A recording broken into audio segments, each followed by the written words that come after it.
Hi అండి. ఈరోజు marble work fitting చేస్తున్నారు. చేయడానికి ముందు చుట్టూ ఈ విధంగా కట్ చేసినారు.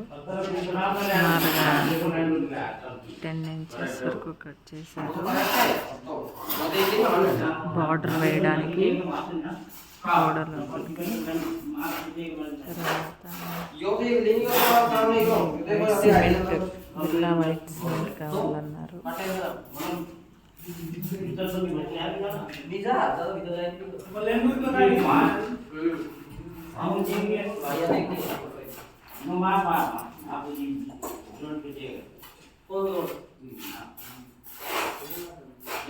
పెద్ద హాల్కి డైమండ్ షేప్ 2 చోట్ల వస్తుంది.